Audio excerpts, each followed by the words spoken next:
Assalamualaikum warahmatullahi wabarakatuh. Kaifa halukum? How are you today? Kamu naso? Alhamdulillahirabbil alamin. Anak-anak, kita bisa bertemu pada pertemuan yang pertama. Ini adalah pertemuan yang pertama.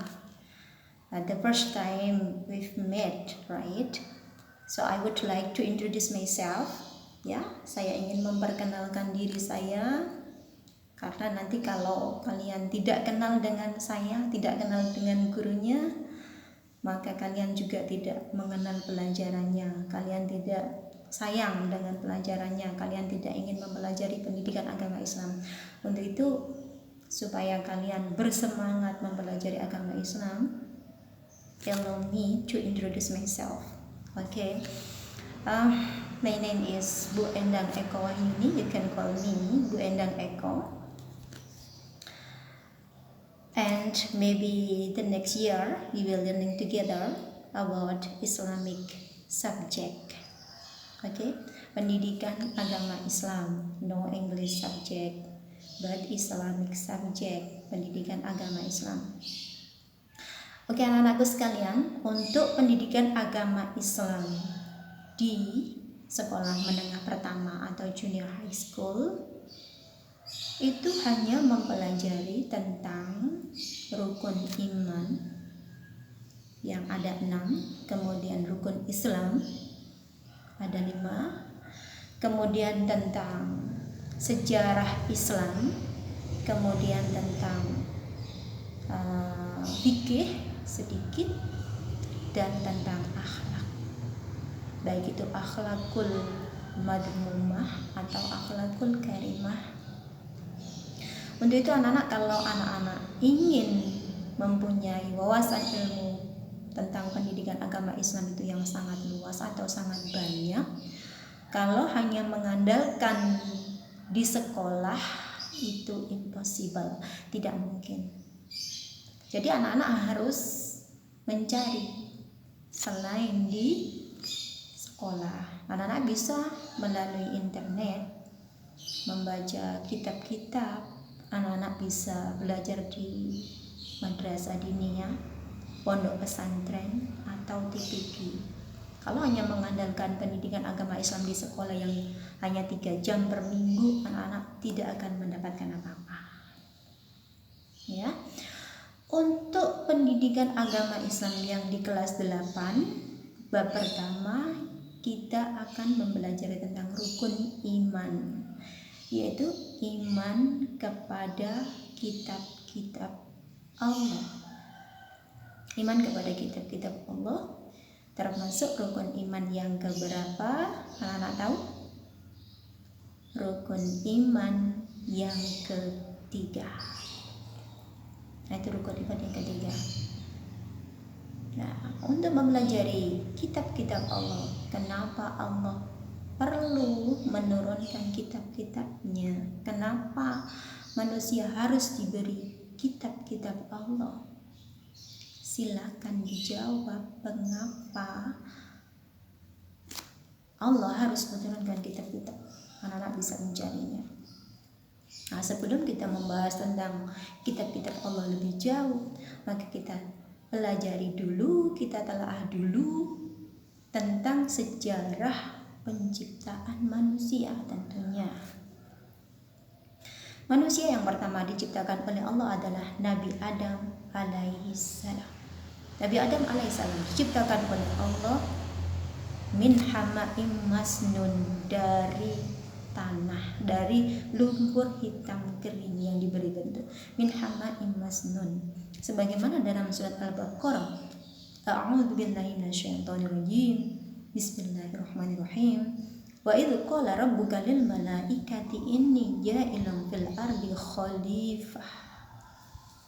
Sesungguhnya aku, Allah berfirman, sesungguhnya aku akan menciptakan khalifah di muka bumi. Wa idz qala rabbuka lil malaikati inni ja'ilun fil ardi khalifah. Jadi Allah berfirman kepada para malaikat bahwa akan menciptakan makhluk di muka bumi yang namanya manusia, yang akan dijadikan khalifah di muka bumi. Qalu ataj'alu fiha may yufsidu fiha wa yasfiku dima. Kemudian malaikat berkata, mengapa engkau menciptakan manusia yang dia itu hanya akan membuat kerusakan di muka bumi dan akan menumpahkan darah di muka bumi. Qalu ataj'alu fiha may yufsidu fiha wa yasfiku dima wa nahnu nusabbihu bihamdika wa nuqaddisu lak. Sedangkan kami selalu bertasbih kepadamu, memuji kepadamu dan mensucikan kamu. Itu katanya malaikat. Qala inni a'lamu ma la ta'lamun. Allah berfirman, sesungguhnya kami lebih tahu apa yang tidak engkau ketahui. Itu dalam surat Al-Baqarah ayat 30. Kemudian dalam kisah selanjutnya setelah penciptaan Nabi Adam, wa id qulna lil malaikati isjudu, wa id qulna lil malaikati isjudu, ketika Allah memerintahkan kepada para malaikat untuk sujud kepada Nabi Adam, wa id qulna lil malaikati isjudu li adama fasajadu, maka malaikat itu bersujud, illa iblis, kecuali iblis. Nah, mengapa iblis tidak mau bersujud kepada Nabi Adam? Sekarang pertanyaannya, itu anak-anak bisa melihatnya di Quran surat Al-A'raf. Ayatnya adalah ayat 12. Ayat 12. Di situ Allah bertanya, qala mana'aka alla tasjuda id amartuk. Apa yang menghalangi kamu untuk tidak bersujud kepada Adam? Tidak bersujud kepada Adam ketika aku menyuruhmu.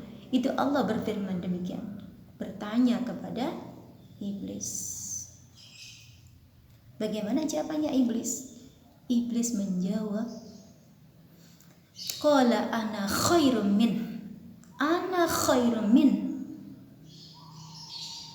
Mereka menjawab, aku lebih baik dari mereka. Betapa sombongnya iblis. Aku lebih baik dari mereka. Qala ana khairum min, khalaqtani min nar. Engkau ciptakan aku dari api. Wa khalaqtahu min tin, dan engkau ciptakan mereka dari tanah. Itu katanya iblis. Iblis merasa lebih bersih, merasa lebih suci, diciptakan dari api, sedangkan Nabi Adam berasal dari tanah. Kemudian Allah berfirman, ayat selanjutnya 13, qala fahbit minha fama yakunu laka an tatakabbara fiha. Kemudian Allah berfirman, maka turunlah kamu dari surga, karena kamu tidak sepatutkan menyombongkan diri di dalamnya. Fakhruj, maka keluarlah. Innaka minas soghirin, sesungguhnya kamu termasuk orang-orang yang hina. Ini diusir oleh Allah, iblis diusir oleh Allah. Nah ini. Kemudian pada perjalanan selanjutnya, iblis tidak terima anak, ingin menyesatkan Nabi Adam dan seluruh keturunannya. Siapa keturunan Nabi Adam? Ya kita semuanya. Yang namanya manusia itu adalah keturunannya Nabi Adam alaihissalam. Nah itu. Kemudian pada ayat ke-16, ini anak-anak akan bisa membaca di Quran surat Al-A'raf ayat 16. Nah itu. Qala fabima aghwaytani la aqudanna lahum siratal mustaqim. Yang artinya, karena engkau telah menyesatkan aku, iblis berkata, karena engkau telah menyesatkan aku, pasti aku akan menghalangi mereka dari jalanmu. Aku akan menghalangi mereka dari jalanmu yang lurus. Maka di sini iblis sudah mengibarkan bendera perang dengan kita manusia, keturunannya Nabi Adam alaihissalam, bahwa mereka, iblis itu akan menghalangi kita ya dari jalan yang lurus yang diridhoi oleh Allah Subhanahu wa taala. Untuk itulah maka Allah mengatakan silakan kalau kamu mampu. Silakan. Nah, dengan cara apa? Supaya kita tidak tetap pada jalan yang lurus. Tetap pada jalan yang lurus perjalanan kita pada ridha Allah Subhanahu wa taala, maka Allah menurunkan yang namanya kitab yang diturunkan kepada Nabi dan Rasul. Di sini sebelumnya iman dulu. Iman itu apa artinya? Iman itu adalah percaya dengan sepenuh hati, mengucapkan dengan lisan, dan melakukan dengan perbuatan. Kira-kira anak-anak percaya apa tidak bahwa Allah menurunkan kitab-kitab suci kepada Nabi dan Rasul? Nah, ini ada berapa kitabkah yang harus kita percayai bahwa kitab itu berasal dari Allah Subhanahu wa taala? Ada berapa kitab? Nah, untuk itu anak-anak saya beri tugas ya. Silakan nanti dikumpulkan melalui WhatsApp pribadinya Bu Endang Eko. Silakan dikumpulkan. Silakan dicari baik itu melalui media internet, buku yang sudah dipinjami oleh sekolah, dan juga bisa melalui apapun yang kalian baca tentang kitab-kitab Allah. Itu silakan dicari ada berapa kitab suci yang pertama yang wajib kita percayai, kemudian diturunkan kepada Nabi siapa saja ya, kemudian apa isinya kitab itu yang diturunkan kepada Nabi dan Rasul. Jadi kitab suci yang wajib kita percaya yang diturunkan kepada Nabi dan Rasul itu ada berapa? Itu yang pertama. Kemudian yang kedua, masing-masing kitab itu berisi tentang apa saja ya, secara garis besarnya berisi tentang apa saja. Jadi yang pertama adalah kitab itu ada berapa, diturunkan kepada siapa, kemudian nama kitab-kitab itu apa saja, dan berisi tentang apa saja di dalamnya. Nah, itu saja.